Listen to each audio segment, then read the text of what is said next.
House Democratic candidates debate. At least some of us are very, very happy to be here tonight. I'm Rachel Maddow, here in Atlanta, Georgia tonight with my fellow moderators. Andrea Mitchell is NBC News Chief Foreign Affairs Correspondent and the host of Andrea Mitchell Reports on MSNBC. Ashley Parker is White House reporter for The Washington Post, and Kristen Welker is NBC News White House correspondent. We'll be covering a wide range of topics tonight, including national security, race, and climate. Each candidate will have 1 minute and 15 seconds to answer our questions, and 45 seconds if we need to follow up. And we ask the audience to respect the candidates and please don't interrupt. There's 10 candidates here tonight. No time to waste. Let's get right to it. We're in the middle of the fourth presidential impeachment proceedings in our nation's history. Ambassador Gordon Sondland delivered testimony today in the House impeachment inquiry that buttressed the case that President Trump withheld military aid to Ukraine and a White House meeting with President Zelensky because he wanted the Ukrainian president to announce investigations that would benefit President Trump politically. Senator Warren, you have said already that you've seen enough to convict the president and remove him from office. You and 4 of your colleagues on this stage tonight, who are also U.S. senators, may soon have to take that vote. Will you try to convince your Republican colleagues in the Senate to vote the same way? And if so, how? Thank you. Senator Klobuchar, you've said that you support the impeachment inquiry, but you want to wait for a Senate trial to hear the evidence and make a decision about convicting the president. After the bombshell testimony of Ambassador Sondland today, has that view changed for you? Senator Sanders, I'd like to go to you. Americans are watching these impeachment hearings. At the same time, they're also focused on their more immediate daily economic and family concerns. How central should the president's conduct uncovered by this impeachment inquiry be to any Democratic nominee's campaign for president? How central would it be to yours? Mayor Buttigieg, let me put the same question to you. How central should the president's conduct uncovered by the impeachment inquiry be to a Democratic nominee's campaign? How central would it be to yours? Well, Andrea. Vice President Biden, you've suggested in your campaign that if you defeat President Trump, Republicans will start working with Democrats again. But right now, Republicans in Congress, including some of whom you've worked with for decades, are demanding investigations not only of you, but also of your son. How would you get those same Republicans to work with you? Well, look. Senator Harris, your thoughts about that? Senator Warren, you have cast yourself as a fighter. If you were elected, though, you would be walking into an existing fight, a country that is already very divided over the Trump presidency, among other things. Do you see that divide as permanent, or do you need to bring the country together if you become president to achieve your goals? Senator Booker, do you agree with that strategy?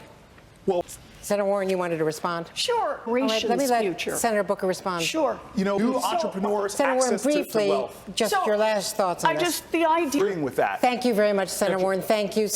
Mayor Buttigieg, you have said, quote, I will never allow us to get so wrapped up in the fighting that we start to think fighting is the point. The Republican Party never stopped fighting President Obama in his 8 years in office. So what would you do that President Obama didn't do to change that? Mayor Kristen Welker. Let's talk about Medicare for All. Senator Warren, you are running on Medicare for All.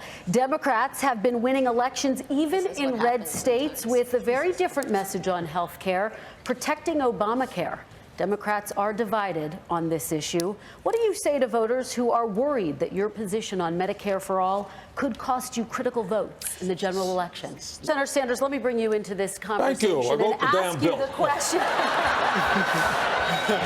Well, I want to ask you the question this way, Senator Sanders. You describe your campaign, including your plans for Medicare for All, as a political revolution. Yes. President Obama explicitly said the country is, quote, less revolutionary than it is interested in improvement. The average American doesn't think we have to completely tear down the system and remake it, end quote. Is President Obama wrong? No, he's right. Thank you, Senator Sanders. Vice President Biden. Vice President Biden. Thank you, Ashley. Congresswoman Gabbard, you have criticized Hillary Clinton as the, quote, personification of the rot that has sickened the Democratic Party. What is the rot you see in the Democratic Party? Senator Harris, any response? Thank you, Senator. Yes. Congresswoman Gabbard, I'll give you a chance to respond. Senator Harris, the American Thank you, Congresswoman. I want to briefly give Senator Harris a final second to respond. Thank you, Senator. Thank you. Mr. Steyer, you have denounced the special interests that pour hundreds of millions of dollars into the political process to influence it. But in fact, you have spent over $300 million of your own money in support of your political goals. How do you respond to critics who see you as the embodiment of a special interest? Mr. Steyer, and thank away you, from D.C. Mr. Steyer, thank you. Senator wanna stick up for Klobuchar, Tom. a brief Tom's one of the good response. ones. Well, I'm someone that Brief comes, response. and Thank you, that's what Senator. should have happened. So, Thank you, Senator Klobuchar. Since Mr. I was Yang, I named, want to I'd bring like you to in. chime in. Mr. Yang. Sure. Thank you. Mr. Yang, you've made a virtue of your outsider status. You've never served in the military or in government. What has prepared you to respond to a terrorist attack or a major disaster? Mr. Yang. Andrea? Mayor Buttigieg, let's talk about your record as a candidate.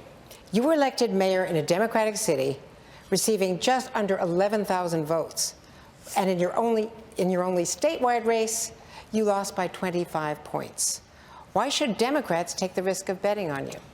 Thank you, Mayor. Senator Klobuchar, you said this of Mayor Buttigieg, quote, "Of the women on the stage, do I think that we would be standing on that stage if we had the experience he had? No, I don't.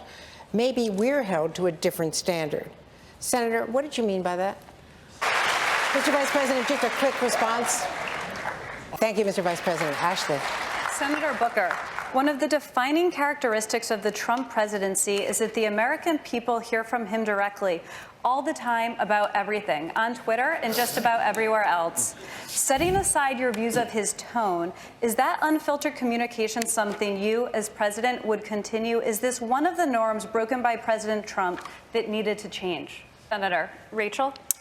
Chants of "lock her up" are still heard at President Trump's rallies today. Now, some opponents of the president are turning the same slogan against him. They've chanted "lock him up" at a recent World Series game in Washington and at a Veterans Day event in New York, and Senator Sanders at least 2 of your campaign events recently. Senator, should Democrats discourage this, or are you okay with it? Well, And let me ask you to pick up on the issue that Senator Sanders just raised about no one being above the law. When President Ford pardoned President Nixon, he said it was to heal the country.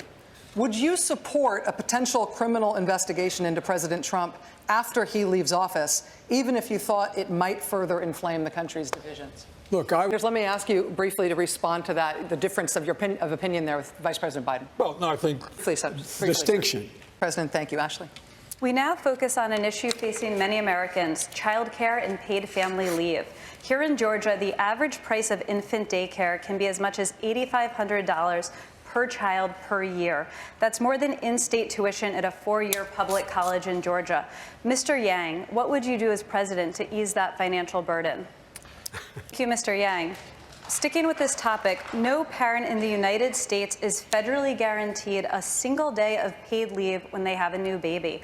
A number of you on stage tonight have plans to address this.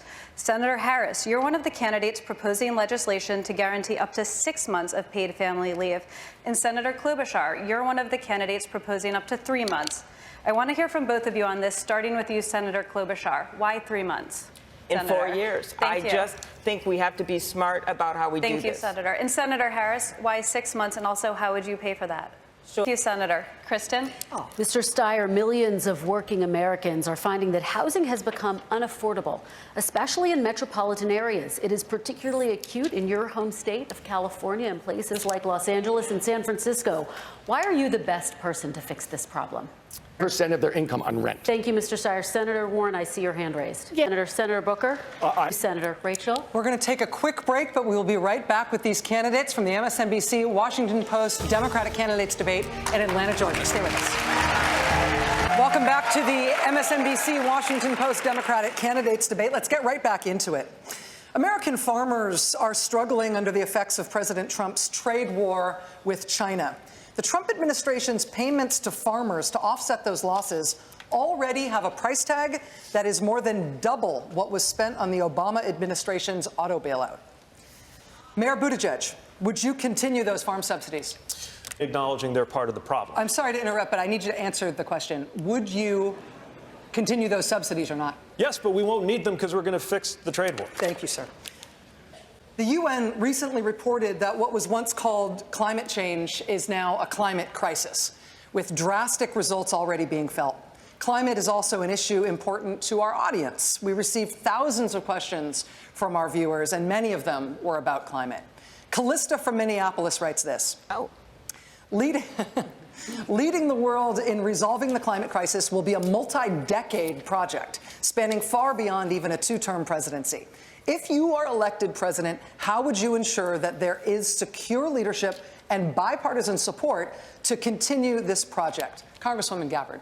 And I want to bring in Mr. Steyer on this. You've made climate change a central point of your political career to this issue of making changes that last, making changes that are permanent. Could you address that, sir? Quickly, Vice President Biden, you were name-checked there. I'd like to give you a chance to respond. Mr. Vice President, you may respond, Mr. Steyer. Look, Mr. Sanders, I'm going to ask you to jump in here. Tom, you stated, You were. you talked about the need to. There's Andrea. President Trump has dramatically changed America's approach to our adversaries by holding summits with Kim Jong-un, getting out of the Iran nuclear deal, and at times embracing Vladimir Putin and other strongmen. So let's talk about what kind of commander-in-chief you would be. Senator Harris, North Korea is now threatening to cancel any future summits if President Trump does not make concessions on nuclear weapons. If you were commander-in-chief, would you make concessions to Kim Jong-un in order to keep those talks going? Of our nation at this moment. But would you make concessions to North Korea to keep talks going? Not at this point. Thank you, Senator. Mr. Vice President, President Trump inherited the North Korea problem from past presidents over decades. What would a President Biden do that President Obama didn't do in 8 years? Thank you, Mr. Vice President. 2 more U.S. soldiers were killed today in Afghanistan, tragically, in America's longest war. Senator Sanders, you've long said you want to bring the troops back home from Afghanistan. Would you cut a deal with the Taliban to end the war, even if it means the collapse of the Afghan government that America has long supported? Senator Ashley? Thank you. Mr. Yang, if you win the 2020 election, what would you say in your first call with Russian President Vladimir Putin? And Rachel? On the issue of China, Senator Booker, China is now using force against demonstrators in Hong Kong, where millions have taken to the streets advocating for democratic reforms. Many of the demonstrators are asking the United States for help. If you were president, would the U.S. help their movement, and how? Well, first of all, Mr. Vice President, the CIA has concluded that the leader of Saudi Arabia directed the murder of U.S.-based journalist Jamal Khashoggi. The State Department also says the Saudi government is responsible for executing nonviolent offenders and for torture. President Trump has not punished senior Saudi leaders. Would you? Yeah. Bashar, Yes. just to follow up, would you go against the Saudis, even though that would potentially help Iran, their adversaries? Senator Sanders? Rachel? Senator Warren, only about 1% of Americans serve in the United States military right now. Should that number be higher? Yeah. President Trump's first 2 years in office, the Pentagon budget ballooned. Mayor Buttigieg, would you cut military spending or would you keep it on the same upward trajectory? Respond on this. Coming up, we will have much more from the candidates. We're going to take a quick break. Just a moment. Stay with us. Welcome back, everyone, to the 5th Democratic debate. Let's move now to the issue of race in America. FBI Director Christopher Wray recently told Congress, quote, "The majority of the domestic terrorism cases that we've investigated are motivated by white supremacist violence." Congresswoman Gabbard, to you. As president, would you direct the federal government to do something about this problem that it is not currently doing? Mr. Yang, what would you do about the issue of white supremacist violence? Yang, thank you for that. Vice President Biden, the Me Too movement has forced a cultural reckoning around the issue of sexual violence and harassment against women in America. Are there specific actions that you would take early in your administration to address this problem? yeah. Vice President, thank you. Senator Harris, this week you criticized Mayor Pete Buttigieg's outreach to African-American voters. You said, quote, "The Democratic nominee has got to be someone who has the experience of connecting with all of who we are as the diversity of the American people," end quote. What exactly prompted you to say that, Senator Harris? Harris, thank you. Mayor Buttigieg, your response to that. Mayor Buttigieg, thank you very much. Senator Harris, quick response. Thank you, Senator. Senator Warren, quickly. So, And thank you, Ashley. Senator Warren, back to you. You've said that the border wall that President Trump has proposed is, quote, a monument to hate and division. Would you ask taxpayers to pay to take down any part of the wall on the nation's southern border? Thank you, Senator. Senator Booker, a quick response.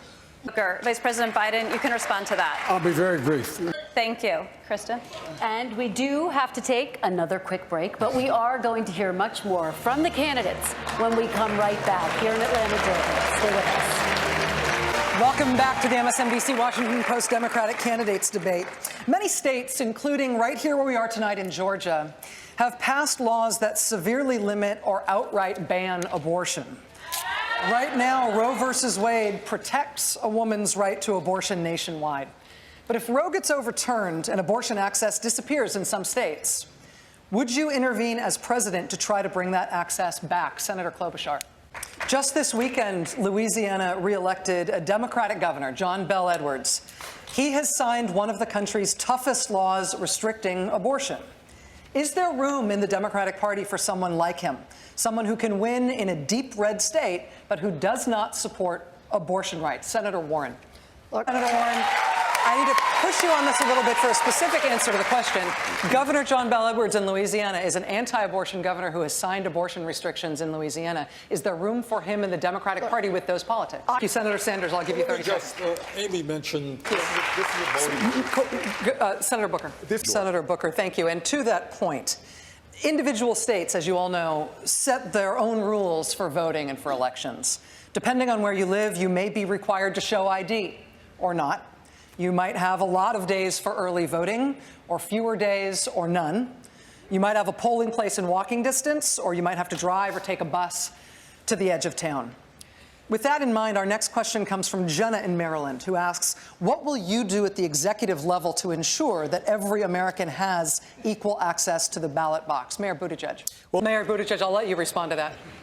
Mayor, thank you. Congresswoman Gabbard, on the original question of voting rights, please. I'll allow you to respond. I've got to respond. Senator Sanders, I'm going to have Original point. on this last point, Mr. Steyer. Much. It is time, at this point, it is well past time, if I'm honest, to start closing statements. And we are going to start tonight with Senator Booker. The floor is yours. Thank you, Rachel. President Biden, thank you. And let me take this opportunity to thank all of the candidates for a spirited and excellent debate. Well, I want to thank all of you, and I want to tell you that on MSNBC tonight, my colleague Brian Williams is going to pick up our coverage in just a moment. I also, before we go, want to thank everybody here in the audience. I want to thank the city of Atlanta, and from all of us here at the dais, thank you so much for watching. Good night.